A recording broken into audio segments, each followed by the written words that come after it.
the boy encountered his mother on his way home. However, instead of greeting her, he walked away with a look of disgust. He hated his parents deeply, because they were both deaf mutes. Since childhood, Tommy had communicated with them only through sign language. Now, he had grown weary of this way of life. Whenever his mother tried to talk to him, he would become impatient. When his mother attended parent-teacher meetings at school, Tommy felt deeply embarrassed by her deafness. Years of suppressed feelings and low self-esteem had made him extremely sensitive inside. He resented his mother for giving birth to him. He didn't want to live in a family surrounded by deaf mutes. 15 years ago, Tommy was born in a small seaside town. His family wasn't wealthy, and both of his parents were deaf mutes. Fortunately, he was a healthy, normal child. But because Tommy's mother couldn't hear, she often didn't notice when he cried. To detect any abnormality in him, his mother would tie their wrists together with a rope when they slept at night. That way, even if Tommy cried in the middle of the night, his mother would wake up right away. Under his mother's care, Tommy grew up and learned some basic sign language. When his mother couldn't hear a car horn from behind, Tommy would quickly pull her out of harm's way. When they bought seafood, it was difficult for his mother to communicate with the vendor, so Tommy would translate for her. At this point, Tommy didn't think there was anything abnormal about his parents. He had a happy childhood, surrounded by his parents' love. Tommy thought life would always be this simple and peaceful. But one incident changed his perception. One day, a female salesperson came to their house to make a pitch. However, Tommy's deaf-mute mother couldn't understand what she was saying. When the salesperson realized that Tommy's mother was deaf, she gave up on the sale. She then said to Tommy, "You're so pitiful." Tommy was confused when he heard this. He didn't understand why she would say something like that. Just because his parents were deaf, did it mean he was pitiful? The next day, Tommy brought a classmate over to his house. When his classmate saw that Tommy's mother couldn't speak, he was puzzled. He then said to Tommy, "Your mom seems so strange." That was when Tommy realized that his parents were different from other people. From then on, Tommy's inner world became more sensitive and self-conscious. He began to distance himself from his parents. When his mother asked him to translate while shopping for groceries, he simply turned and walked away. At school, a parent-teacher meeting was held, but Tommy didn't tell his mother about it. He was afraid that if his classmates knew his mother was disabled, they would mock and discriminate against him. When his mother found out,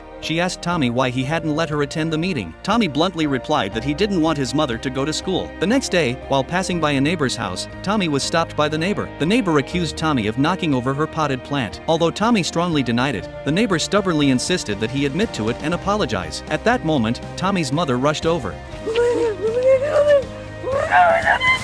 But since the neighbor didn't know sign language, she couldn't communicate with her. That's when Tommy suddenly ran out. All the bottled up resentment and frustration inside him exploded at that moment. He hated his parents and hated himself. He couldn't understand what he had done wrong to be born into such a family.